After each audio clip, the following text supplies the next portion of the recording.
Anxiety is a struggle that many children and teenagers face, especially as the school year kicks off. Joining me here to talk about anxiety is Dr. Tim Perry. He's the Senior Vice President of Children's Services at Frontier Health. Thank you for joining us again to continue this important conversation. Well, let's go ahead and get right to it. We know that as the school year starts, kids have been home with their parents, their families, or other caregivers all summer, and they head back to class and they might have a little bit of separation anxiety or maybe even a lot. What are some tips that parents can do to help their child through this?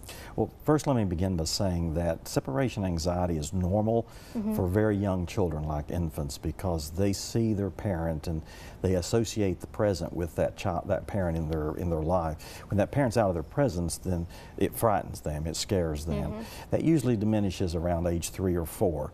For a small number of children, about 2%, that does not go away, and that anxiety actually intensifies and increases so that they become obsessed with the thought of that parent not coming back, and not picking them up, or dying, or something bad happening to them.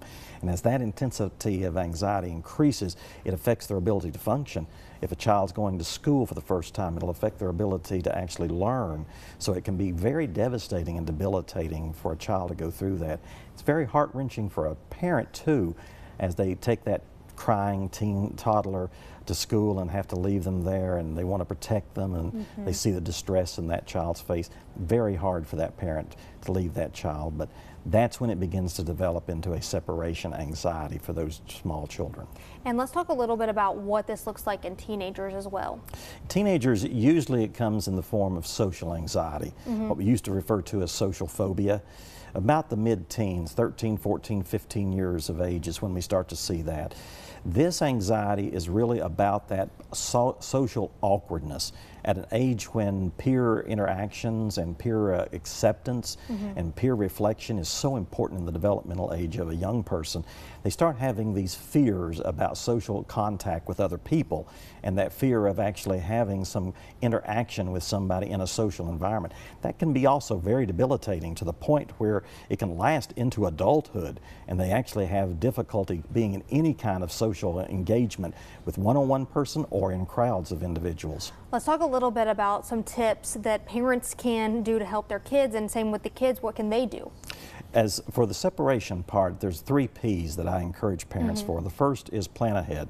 If you think your child's going to have those issues, start talking to them about going back to school or going to school for the first time, and encouraging them, reassuring them that they're going to be okay, they're going to be safe, that it's a good place, and kind of having those discussions with them very early. Maybe have a discussion with the school counselor or teacher.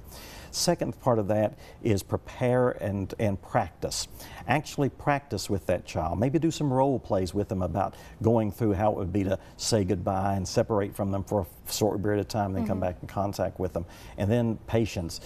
Stay the course. Try not to give in, because the child will learn if those emotions they can start to regulate, they'll be able to accept that.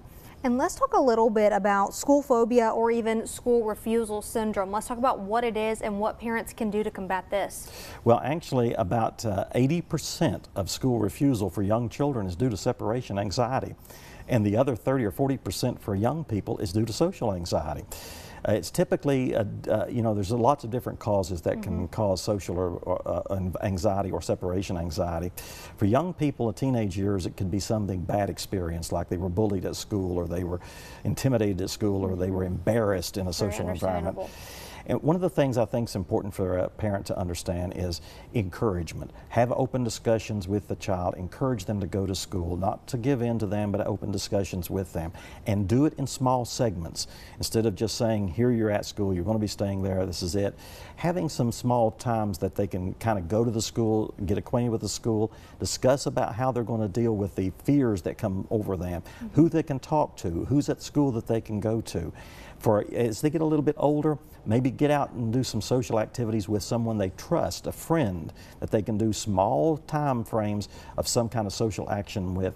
And then if it's a large crowd, like at the fair or at a concert or something, maybe start off by just going into the peripheral parts of that arena where they can see the crowd and start gradually getting closer to it. And usually if they can do that with someone that they trust, that they have confidence in, that they can talk to about this, so that they can feel a little bit of support toward that. And then if they get too overwhelmed with it, back away from it and try it in smaller segments again.